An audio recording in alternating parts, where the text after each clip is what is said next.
We start at 8 o'clock with what a wild 16 hours it's been so far for skiers and snowboarders in Colorado. Thank you so much for joining us. I'm Lauren Scafidi. So here's how it all went down. Yesterday, Arapahoe Basin announced that they would be opening this morning. But a few hours after that announcement, Keystone said they would open yesterday afternoon, beating the basin. Now, of course, Colorado really is just the winner in all of this because we're about to have 2 ski areas open for the season. Our man in the mountains is at Arapahoe Basin this morning. And Matt, you know, this was supposed to be A Basin's day to get the first opening, but then Keystone said, hey, we're here. Let's hear one more time for the crew. Right, Lauren, it was the biggest upset since the Broncos beat the Giants last week, and we're going to keep talking about that as much as we can. But this is really all about Arapahoe Basin, where they're getting ready to open up in about 30 minutes. And look at the line of people getting ready to take their first turns of the season here at the Basin. They'll be the second ski area in North America to open for the season after Keystone pulled a fast one and opened yesterday afternoon. And I don't want to wait anymore because we're ready, so let's go skiing. Thanks, everyone. Keystone with the upset, opening yesterday at 3 in the afternoon for 3 hours of skiing and riding. It all happened pretty fast, and even with only an hour or so notice, they still got a pretty good crowd, including the usual first chair guys who have landed the first chair of the season for more than 20 years now and say it was once A Basin that pulled a fast one on Keystone, opening just before them. It was the other way around. A Basin pulled the wool over Keystone. So this could be a little ha-ha stick you back, but it was definitely a trying morning this morning. We've spent the last week scouting positions and snow and lines to make sure we were in the front. They were in the front. Those first chair guys have gotten that first chair of the season for years and years and years. Also got it here at Arapahoe Basin.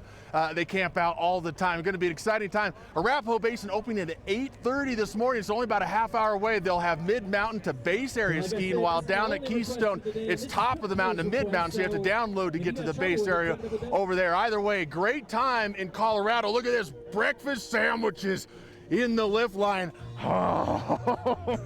And donuts. They didn't have any of this at Keystone, I'll tell you that. It's a party here at Arapahoe Basin, Jaden. So if you can get up here, if there's anything left, I'll try to save you something, but this is a good time. Well, please save me some. I mean, you look like you're having a blast up there. We're at work, too. Isn't that crazy? This is work. How can you could not have a blast? Look at this. Look at all these people up here. It's just a party. Look, everyone's dancing, eating breakfast sandwiches. Well, you keep on having a good time, man. You keep on having a good time. I'll see you up there here in a couple of hours. How about that? Here's your current temperature so far. We're in the upper 40s, a little bit cooler where Matt's at right now. But overall, we're at 45 degrees Central Park, 48 here in downtown Denver. Here's your current temperatures across the entire state, noticing 20s and 30s in the high country, the upper 40s for the western slope, and then also the upper 40s for the eastern plains. Live radar, really not much going on, and I don't have a whole lot of rain in my forecast, maybe a little bit of drizzle towards the eastern plains around 10 a.m. this morning, and that's about it. But for the most part, we are tracking that next storm system that's going to help bring some more snow to our northern mountains late tonight, early tomorrow morning. But so far, though, we're nice and dry, and we're really going to see a nice and beautiful day today. Not as beautiful as yesterday, temperature-wise, yes, but we're going to see a little bit more cloud coverage today. Forecast, here it is. The low 70s is what's expected as the high for this afternoon. And if you're heading out to the Broncos game, perfect conditions for it. Like I said, it's just going to be a little bit cloudy, but that's about it. We'll talk more in details about what to expect in our next freezing temperatures, I should say. We'll talk all about that in my full forecast, Lauren. Thank you so much. New information overnight in the investigation into the crown jewel robbery at the Louvre 1 week ago. The Paris prosecutor says several suspects have been arrested. AP reports investigators made the arrest last night. And one of the men taken into custody, get this, was reportedly at an airport getting ready to leave the country. The Paris prosecutor said the stolen crown jewels were worth an estimated $102 million, not including their historical value to France. Whether those have been recovered has not been released. New this morning, Denver police investigating a hit-and-run crash that killed a pedestrian. The crash happened at 16th and Market around 2:30 this morning. DPD says there is no suspect information right now. We are, of course, calling to learn more, and we'll update you as soon as we hear back.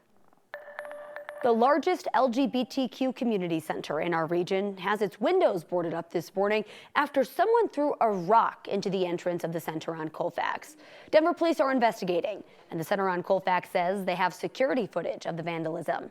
The center says the suspect was trying to shatter 3 of their windows, which set off the alarm system. The person left the scene before police got there. The center has been running since the 1970s and bills itself as the largest LGBTQ community center in the Rocky Mountain region. When someone does something like this to damage our building and to scare us, it's a reminder to us in our community that broken windows are never going to break us. We're incredibly resilient. We are here to serve the community. Denver police say they're reviewing all of that surveillance video to help identify the suspect, and they haven't confirmed if this vandalism was bias motivated. Looking ahead to Monday, tomorrow, Denver City Council will hear from the public on Mayor Mike Johnston's proposed 2026 spending plan. Last week, the mayor returned his budget proposal to council for a second look. He added $4 million in funding to address several council priorities like rental assistance and immigrant legal services. That brings the city's proposed spending plan to about $1.6 billion. The additional funding came from the interest earned on the city's remaining American Rescue Plan Act funds. It comes as the city is looking to close a $200 million budget deficit. Council will host public comment starting at 5 p.m. Arapahoe County is also inviting people who live there to weigh in on the county's proposed $670 million 2026 budget. That's according to our partners at the Denver Gazette. County leaders presented the budget to commissioners earlier this week. It'll cover essential services. The proposed budget is a $100 million increase from last year when the county faced and recovered from a budget shortfall. The money comes from additional property tax revenue from a ballot measure passed by voters last November to fill the shortfall. The public hearing is set for Tuesday. Commissioners are expected to adopt the final budget on December 9th.